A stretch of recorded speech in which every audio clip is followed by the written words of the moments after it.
আজকের দিনটা অনেকটাই এলোমেলো। কারণ আজকে ৯:৩০টার দিকে আমার হেল্পিং হ্যান্ড বলছে আজকে আসবে না।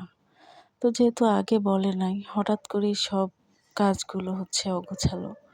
কারণ সকালের কাজগুলো সবটা নাস্তা বানানো, সকালের সব কাজই মোটামুটি আমাদের হেল্পিং হ্যান্ডই করে।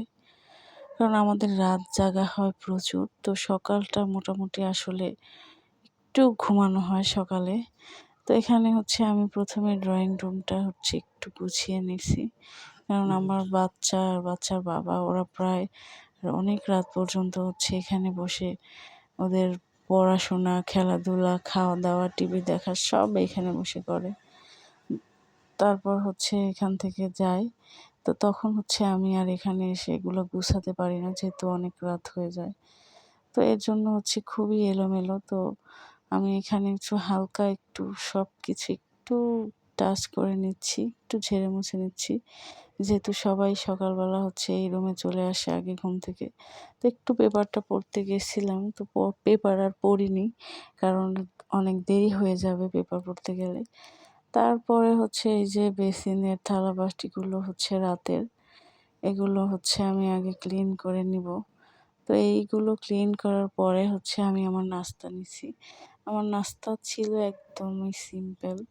কারণ এখন আর কোনো কিছু বানিয়ে খাওয়ার মতো টাইম নাই। তো ফ্রোজেন পরাটা সেইটারে হচ্ছে একটু তেল দিয়ে করে আর একটা ডিম পোচ আর একই সাথে আমি চা বানায় নিছি। কারণ চা পরে বানায় দেওয়ার বা পরে খাওয়ার পরপরই দেওয়ার কেউ নাই। তো ২ টাই হচ্ছে একসাথে খেয়ে আবার দুপুরের রান্নার কাজে যেতে হবে। তো এটা হচ্ছে খাওয়ার পরে আমি একটু রেস্ট নিয়ে তারপরে হচ্ছে দুপুরের রান্নার কাজে গেছি। দুপুরের রান্নায় আজকে ছিল একদমই সিম্পল রেসিপি। রুই মাছ ছিল, রুই মাছ ভাজি আর চিংড়ি দিয়ে পটলের একটা ঝোল আর ডাল। তো আমি ডালটা সাধারণত রান্না করি আমাদের বাসায় মুগ ডাল আর মসুরি ডাল মিক্সড করে। এখানে মুগ ডালের পরিমাণটা বেশি নিব। ২ টা ডাল একসাথে রান্না করলে অনেক মজা লাগে। তো বাসার অন্য সদস্যদের জন্য আজকে সেম নাস্তা ছিল।